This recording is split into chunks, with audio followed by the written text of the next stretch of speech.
Le premier grand défi, on a dit, c'est créer un partenariat entre professeurs et étudiants. Ça veut dire qu'on va passer de la situation hiérarchique, asymétrique entre professeurs et étudiants à une situation qui est plus égalitaire. Ça veut dire que les étudiants vont jouer un rôle beaucoup plus actif, qu'ils vont avoir une responsabilité plus grande dans le fonctionnement de la classe. Il faut bien entendu qu'ils l'acceptent. Il faut que le professeur soit en mesure de le faire accepter par les étudiants. Certains d'ailleurs le rejettent, certains ne sont pas confortables avec l'idée qu'ils vont jouer un rôle dans leur propre apprentissage et dans l'apprentissage de leurs collègues. Mais le professeur est là justement pour fournir les encouragements, pour que les gens soient prêts à prendre les risques.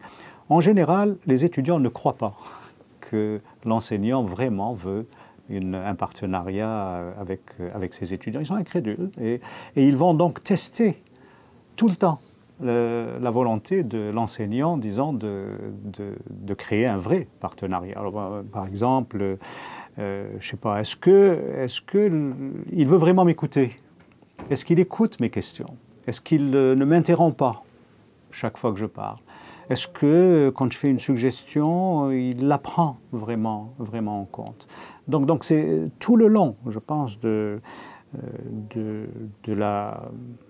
du cours, d'une séance de cours, l'étudiant est constamment en train de tester si vraiment le professeur veut vraiment de sa participation, il va la solliciter, il démontre de la bienveillance en faveur de ça, etc. Et bon, bien sûr, quand l'enseignant réussit, il crée des situations absolument étonnantes. Pour convaincre l'étudiant, il faut qu'il comprenne qu'est-ce qui va se produire. C'est-à-dire, au fond, il faut que l'étudiant comprenne que quand il y a communauté, partenariat, etc., il va vraiment en retirer quelque chose. Alors, par exemple, moi en classe, j'attire l'attention sur 2 ou 3 petites choses qui me paraissent très importantes en management en général et qui peuvent se produire en classe. Alors par exemple, je leur dis, si vous avez des idées, puis vous ne savez pas les exprimer de manière simple et claire, c'est comme si vous n'aviez pas d'idées. Et souvent, ça les surprend, les étudiants. Ils ont l'impression que, quand on ne sait pas dire ça, quand on ne sait pas l'exprimer de manière claire et simple, c'est comme si on n'en avait pas. Alors je leur dis, donc la classe est une occasion relativement sécure, et vous avez quelqu'un qui peut vous aider à faire ça, d'apprendre à présenter clairement et simplement vos idées. Je leur dis, par exemple, aussi, écouter, c'est quelque chose de très difficile. Bien sûr, on écoute toujours les gens qui ont du pouvoir sur nous. Mais écouter, ce n'est pas écouter les gens qui ont du pouvoir sur nous, c'est écouter les gens que l'on veut emmener quelque part. C'est-à-dire les gens qui n'ont pas de pouvoir sur nous. Et je leur dis, en classe, c'est une occasion très intéressante parce que, on écoute le prof parce qu'il a du pouvoir sur nous. On l'écoute un peu, pas beaucoup, mais un peu.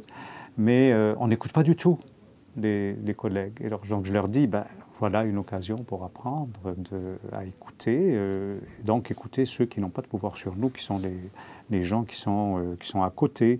Je leur parle de toute une série, disons, de petites choses comme celle-là, s'ouvrir aux autres. Par exemple, j'essaye de les surprendre, c'est toujours un peu comme ça que les étudiants accrochent en quelque sorte aux idées.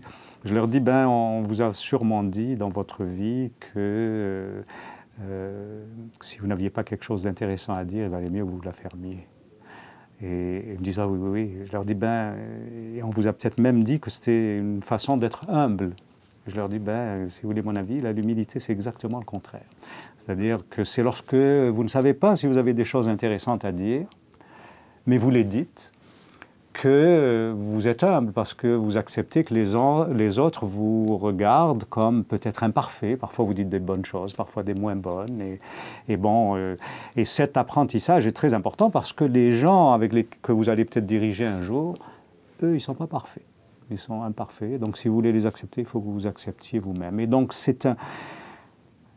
créer la communauté d'apprentissage, à mon avis, c'est en quelque sorte arriver à ce niveau de communication avec les étudiants qui leur fait, qui les amène à réaliser l'importance, j'allais dire, de ce qui se passe en classe en dehors du professeur. C'est-à-dire que ce n'est pas simplement la connaissance que le professeur apporte, qui est de toute façon dans les livres, mais qui est la construction de cette découverte collective, bien sûr gérée par le prof, mais qui peut nous amener très très loin.